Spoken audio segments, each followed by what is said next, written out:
Well, hello, that's me again. Today is September 24th, 2024. It's Tuesday, I believe. And what you saw in the beginning, this is very indicative of what is happening right now in the territory known as Ukraine. It is the attack on the Motor Sich. It's one of the jewels, remaining jewels, not anymore, of the Ukrainian industry, which is essentially not Ukrainian industry, it's Soviet industry. Soviet Union was building those things like Antonov, Central Design Bureau, which produced outstanding transport aircraft like Antonov 225 Mriya. It was Novosibirsk Bureau, which forcefully essentially moved from Novosibirsk to Kiev. And this is just one of the examples. Motor Sich was the enterprise which sabotaged initially in 2014-2015 the delivery of the gas turbines for Russian frigates. Of course, Russia dealt with it, and now it runs its own production of those gas turbines. But also, Motor Sich was a huge part of creating the rocket engines for all kinds of the MLRS for Ukraine. Well, guess what? Not anymore. As you can see yourself, it detonated really lovely, and yeah, half of it is just gone. And Russia will continue to reduce these things, in Ukraine, not to allow all kinds of the terrorism, which essentially the only thing they are capable of, to continue. But let's start with something which is really remarkable. Let me show you one of the maps, and there was one friend of ours who in discussion board says, oh, why do you show, Marat Khairuling and other things maps? They are merely schemes, they are journal things. Where are the brigades designations there and things of this nature? Hey dude, how about I go to Moscow to General Staff and make a photo of their briefings, and then present it here. Why not? I mean, it's the same thing. It's top secret or особой важности, which is the special significance, which is one step higher. Why not? I mean, so easy, right? Let's show the position of the brigades and, regiments, and show it on some freaking channel like mine. And people will be delighted that finally they have the insight. First, they will not have insight even if those top secret maps are shown. But you know what? I like how this cavalier attitude of many of those people who think that they are supposed to get briefed by none other than either Mr. Gerasimov or General Rudskoy, the chief of the main operational directorate. No, you're not. We are nobodies in this respect. This is serious business, and most of this business is highly classified, and especially when it comes down to the operational maps and showing you where all those units and formations are located. Hey, I might as well give up my social security number here and bank accounts. It's pretty much the same thing. But you know what? People think that they watch Hollywood, and they don't like to stay uninformed as they think. But I also was stressed. If I will show you some real operational maps, staff level, brigade, division level map, many people will not even understand what is going on there. They will see just some, the symbols for whatever there is there, and they will think, oh yeah, we know what is going on. No, you will not, believe me. You'll need to have a very specific military education and understanding of the operations. Even the tactical level things are highly secret, and most people without military academies and experience a certain in military, they will not understand. So that's it. But let's start with this thing. That's kind of how to put it, indicative.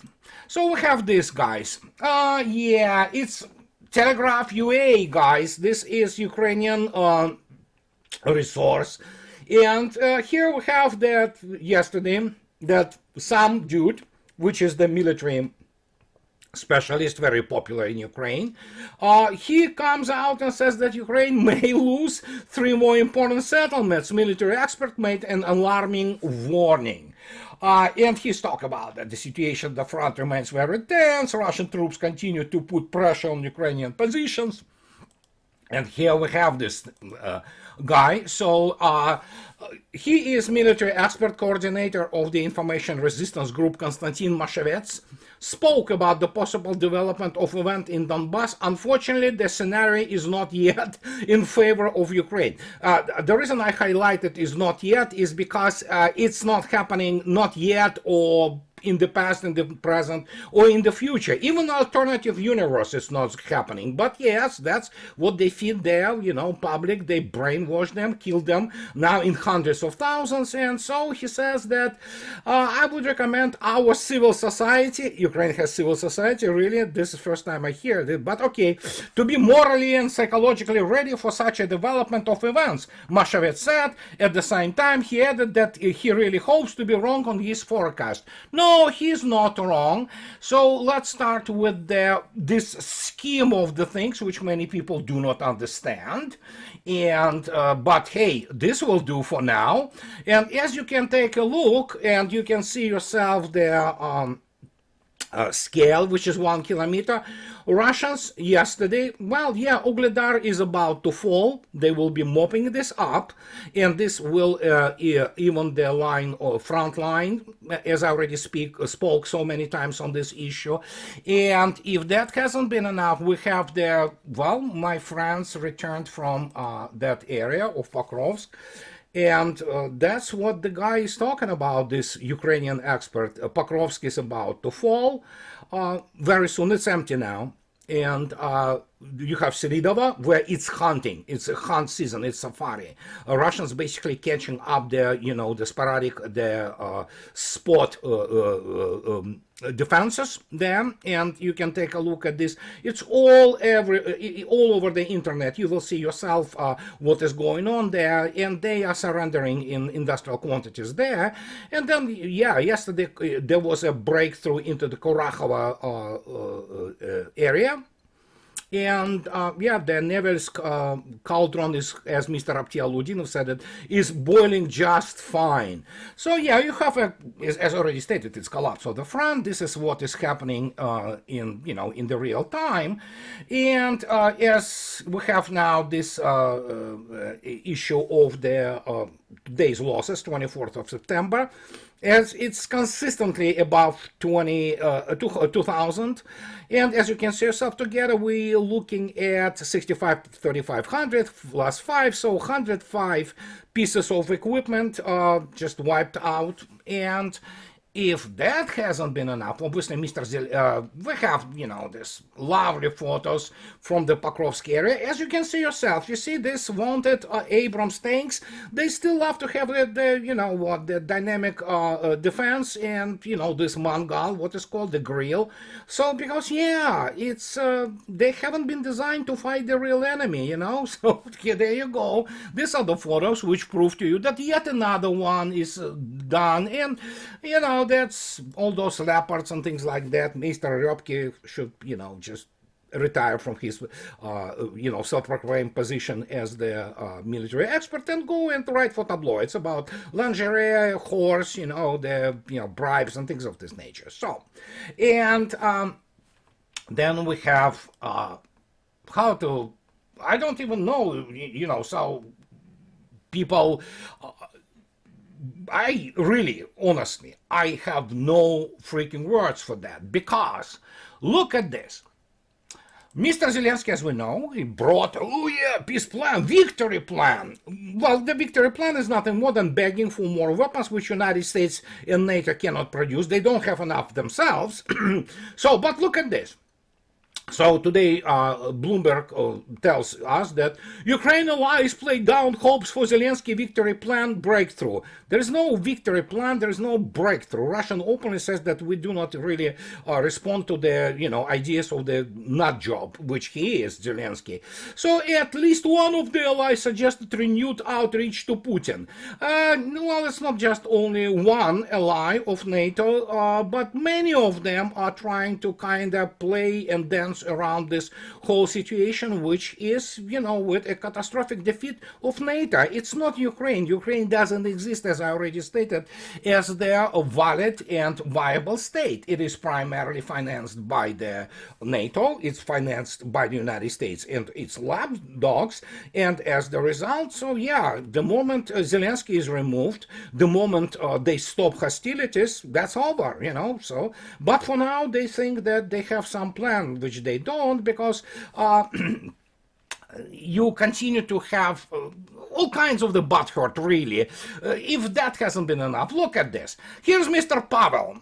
His name is Petr Pavel. He was NATO general, but reality is he graduated some school in Czechoslovakia, still under the Soviet, auspices and educational principles, albeit, of course, Czechoslovakian army was really not that significant, but the guy obviously hates Russian gods. Most Czechs do, not all, but most. And so he goes out and says, Ukraine needs to be realistic about its goals. Why such sudden change of the tone for Mr. Pavel?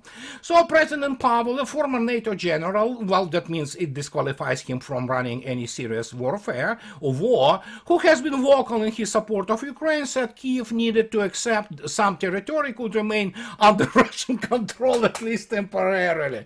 Well, I like this temporarily caveat, but this is what he says, and it's extensive report from the New York Times, and he is talking about, and again, the guy being NATO general nowadays is kind of like the seal of being nincompoop, and so he says that the most probable outcome of the war, he said, will be that the part of Ukrainian territory will be under Russian occupation temporarily, but he added that temporary thing could be last year's. Well, yeah, I guess. So they explained the Czech presidency is largely ceremonial post, but the views of Mr. Pavel, who was elected last year by a wide margin, are generally aligned with those of the country's center-right government under Prime Minister Petr Fiala. Mr. Pavel has considerable influence on security issues as a former chief of the Czech military general staff. What is Czech military general staff? I don't know. It's like, what, brigade size force? Sure, I mean, whatever, but yeah, it's, Lilliputian force with the guy who, instead of continuing his development as the officer under the Soviet Russian principles, he was obviously involved into the re-education or attitude adjustment militarily for NATO and bought into this BS about that, once Ukraine attacks, those Donbass, Russians, will rise up against Putin and the regime is done. So yeah, you have that kind of the military leaders, and so he continues that. And New York Times continues to report that since the failure last year of Ukraine's month-long counteroffensive to retake territory, European officials have spoken increasingly in private about Ukraine's slim chances of recovering much lost land. Well, they're not slim, they are about zero. In fact, it's probably negative territory because they are losing, as we speak, every day, tens of square kilometers of their territory. But, Russians are not in a rush. And so the question of Ukraine's future will be a major topic at the United Nations General Assembly. And that Mr. Zich, he went and also wants to present a victory plan to President Biden in Washington on Thursday before unveiling it publicly. Yeah, we know what the plan is. Mr. Pavel, however, who won't pass any entrance exams into the Academy of General Staff in Russia, says that neither Ukraine nor Russia, Mr. Pavel said, can expect to secure its maximalist goals.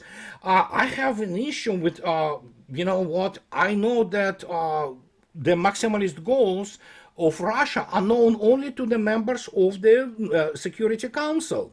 How Mr. Pavel has the insight into this highly classified, highly guarded thing, I don't know. As most NATO generals, he invents things. Because this is all about therapy, self-medication, because NATO is a sore loser and the situation unraveling with increasing speed. And so he talks about that for Ukraine, that includes the recovery of all territory, including Crimea, seized by Moscow in 2014. For Russia, it's demand that Ukraine formally cede land claimed by Moscow, including 4 regions, only partially controlled by Russian forces. courses. Well, I have news for Mr. Pavel. He should have studied better, and should have studied history, and you know what, took the pills against his rabid Russophobia, because he comes across as a feral animal. You know what, if Mr. Ben Hodges can call Russians animals, well, Mr. Pavel in particular, his specific guy, he does come with his comments as the feral animal who doesn't understand what he's doing. Pure instincts, pure Russophobia, hatred of Russians boiling over his head. And yeah, he is nobody, and for all his titles in NATO, well, it's absolutely irrelevant in terms of his military experience. He has zero. And as a result, now they're suffering, as you already saw yourself. They understand it's over. It's over. The question is what Russia wants to accomplish territory-wise. But it is clear that the left bank will be cleared up and cleaned up. The rest of it, I don't know. People ask me about Odessa. They ask me about this. Listen, there is a political plan. It's grand strategy. And in Russia, this vertical is extremely rigid, unlike it is in the United States. Some moron with the whiteboard academic, credentials like Brzezinski or Henry Kissinger, who love to present himself as some kind of guru, they come up, throw some, stupid strategic idea, which is called the, Washington foreign policy consensus, and they say, oh yeah, that's the strategy. It's not. It's just some baloney, the wet dreams. And so everything goes now after that, and they don't even know what they're doing, especially militarily. United States has no winning record, period.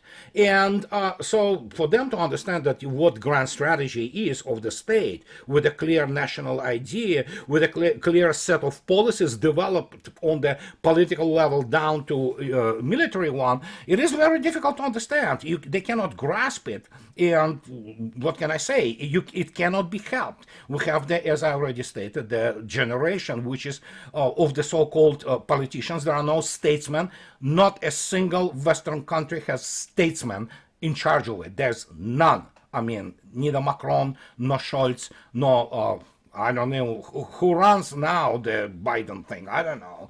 So there are no statesmen. Starmer, he's a clown. I mean, and when you look at those people, they are politicians who are good only at, staying elected. That's it. They don't understand how to run anything. They will figure out how the coffee maker works, And so there you go. As a result, they don't understand. They cannot grasp it.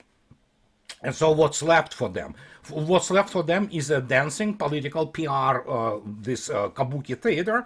So in order to stay elected in some form, and for many of them not to be charged in the crimes against their own nations. Because if you take a look at what is happening right now in the United States or in the United Kingdom, I'm not talking about Germany. Germany is done. This is almost deliberate destruction of their own countries. But it's not deliberate. Many people do not understand. That's what it has to be conveyed very clearly, that they do it very often for reasons which they think are noble. They think that this is good. They really believe their own BS, and as a result, they kill themselves there. And this is the decomposition which cannot be stopped in the normal way anymore. The combined West in the state of the terminal calamity, and yeah, it's basically decomposing corpse. What comes after that, who cares? Nobody cares. In Russia, nobody cares. So if somebody begins to try to reach to Russia, it's only normal instinct. It's not, a thoughtful policy. It's not grand strategy. And again, they don't do strategy in the West. They don't understand what it is. Go to, any war college in the United States, or to some, strategy think tank. They have no clue what strategy is. They don't understand how it works. They think that you write the paper and, publish it, and everything, this consensus, and it should work. No, this is not how it works, because they never studied military history. And so as a result of the whole thing, we get a rather disturbing thing.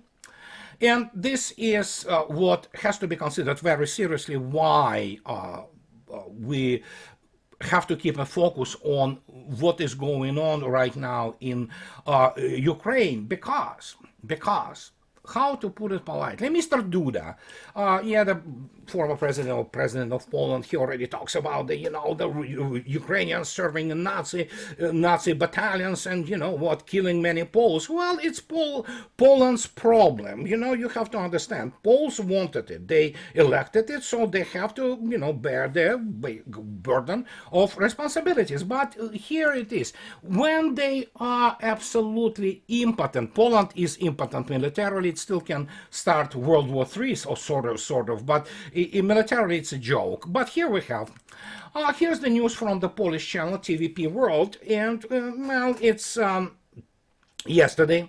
So, and here's the issue. Hard to imagine Russia at anniversary of Auschwitz liberation, says museum boss. The director of Poland's Auschwitz Museum has said it's hard to imagine the presence of a Russian delegation at next year commemoration marking 80 years since the death camp was liberated by the Red Army. You see, this is the news.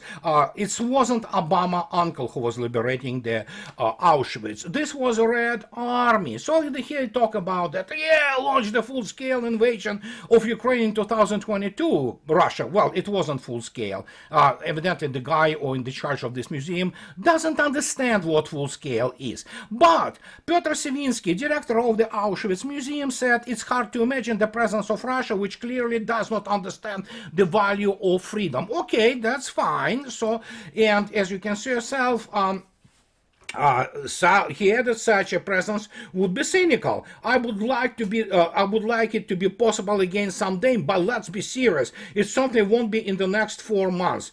Okay, that's fine. Yeah, I'm a proponent, as I've already stated many times. I would suggest to remove all memorials and not exhumate, remove all Red Army soldiers, especially in Poland, where Red Army lost 640,000 KIAs liberating this territory. So from Europe doesn't deserve to have monuments to the Red Army. And let's be, and as I already stated, I am in full support of the Iron Curtain with them. So, and they talk about the German Nazis murdered some 1.1 million people in Auschwitz, mostly Jews, but also Poles, Roma and Sinti, Soviet prisoners of war, and people of other nationalities, before the Red Army liberated the camp on January 27, 1945. Okay, well, yeah, Russians so played a little bit of role. I'm sure there will be very many Americans and British on this celebration who will be claiming that, Russians are, the Stalin, bloody tyrant. So, well, how to put it politely, he is the History Channel and History.com famous website, and there is a very extensive piece of article, essay, if you wish, which I'm sure at some point of time will be rewritten and will be removed altogether, because obviously, as you know, Red Army soldiers, they are just bloody Mongols, Asian animals, as Mr. George S. Patton was talking about Russians, because they are subhumans, so they cannot have the things like they liberating the people from the, horror of Nazism. So, and here is just one of the, I suggest you to go, and Google, so to speak, the Red Army liberating Auschwitz. You will immediately have one of the options going to the history.com, and you will see yourself what is written there. But here it is. As soldiers said themselves, we knew nothing about Auschwitz until they got it, which was in the place called Oswiecim in Poland. And so here is one of the recollection of those people. Eva Moses Kor was 10 years old when she spotted the soldiers. She was one of a group of hundreds of children who had been left behind, because obviously Nazis removed very many people from Auschwitz on the death march, and many of them perished. So, and she had endured medical experiments during her imprisonment. She remembered how the soldiers gave her hugs, cookies, and chocolate. We were not only starved for food, but we were starved for human kindness. Why she gives this, depositions? Who knows? Allegedly, Russians, as you know, they raped 2.5 billion German women, and they basically put everybody in Gulag. But yeah, here is the girl who remembers this, and And she says that human kindness characterized the liberation. The shock soldiers helped set up hospitals on site, and townspeople volunteered to help. For months, Polish Red Cross labored to save the dying and treat the living, working without adequate food or supplies. Well, yeah, this is the Red Army, which of course we know it's came in and imposed those horrible conditions, you know, like rebuilding the countries, feeding, starving, freeing, liberating their concentration camps. But that's what I'm saying. I mean, just let's remove all those things from European soil. And as I already stated, physically, I would like to see the Iron Curtain there, because Russia has nothing to do with the present Europe. It's just, you know, let them boil in their own juices and see what comes out. Russia already opened and published the list of the countries from whose citizens are free to apply for Russian citizenship or Russian permanent residence, as you might expect, with the exception of Hungary and Slovakia. All of the West is there. And not only West, there are some countries like South Korea and Japan and things like that, but what is generally known as the global West. So, yeah, I mean, why keep the, you know, monuments there? They didn't deserve it. They went in 1941, 22nd June, the unified Europe, essentially, unified West. It was only by accident. And you know what, let's give it a proper, how to put it, assessment, if you would, judgment. If not for FDR and even Churchill, you know, who understood the consequences, Anglo-American allies became the allies of the Red Army. They still try to steal their valor, but at least at that time they have been viewed as the true allies, I mean, in many respects.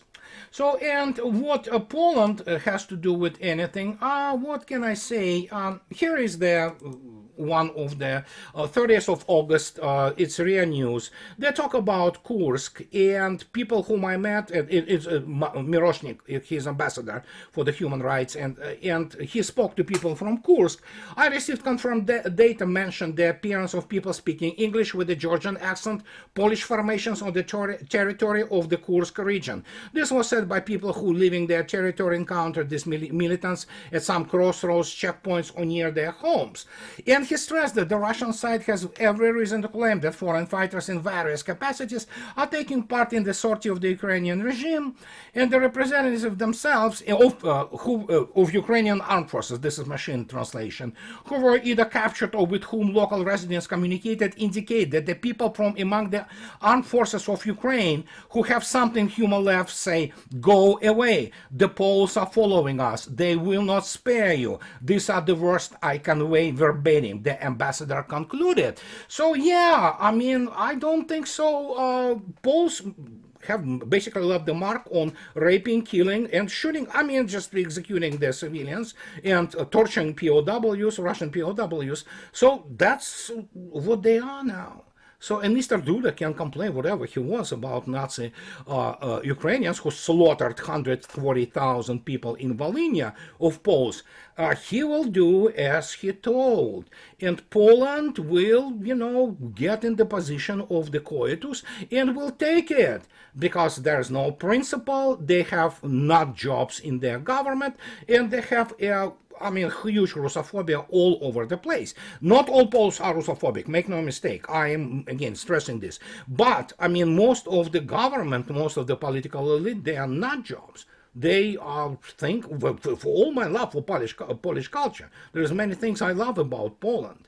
But, I mean, in terms of political elite and their media and things, they're not jobs. They're psychotic Russophobes, and they will kill the country. Poland is already experiencing the first results of the end of the support for the, you know, facades, so to speak, of the post-Soviet world. They are deindustrialized, and yeah, they will become paupers. Well, they are already becoming such, so it will get much worse for them. But I still retain my position on this issue, that Russia has to remove all those monuments and cemeteries of the Red Army soldiers back to Russia. They have to be returned home, and Europe has nothing to do with those people who, as Mr. Zhukov stated correctly, in reality it was Mr. Zhukov-Rokossovsky. This was in the May of 1945 in Berlin. we liberated them, and they will never forgive us. And that's exactly true. And this is the, and read my lips, you will not be able to overturn this statement. Majority of Europeans hate Russians. There are some significant minority which doesn't have any hostile attitudes towards Russia, but majority of them, they will follow whatever the media will tell them, especially, unlike it is with the United States. In Europe, it's a complete 1984. They literally have nothing of the scale, such like Tucker Carlson, who can actually break through the basically the iron wall of the BS and, you know, propaganda, which makes Europeans actually hate Russia, and you cannot change it. There is nothing which could be done, and as a result, you saw yourself basically. So Russians already have a admirable quote unquote attitude towards current Poland and towards the current West. And except for the teeny-weeny minority of the, you know, some people who have some still connections to West, including living on them at the West, in Europe primarily, there's nothing to talk about. There's nobody. That is why Russia published this list, and now people from these countries, which is all of the combined West, can go to Russian embassies and say, I'm sick and tired of this garbage, can you take me? And they will take you. So, and this is what I wanted to tell you today, guys. And as always, those who like what I do, please subscribe to my channel. And those who can afford, please support me on the Patreon or buy me a coffee too. I would really appreciate it. So I'll talk to you later, guys. Have a nice rest of your week. Bye-bye.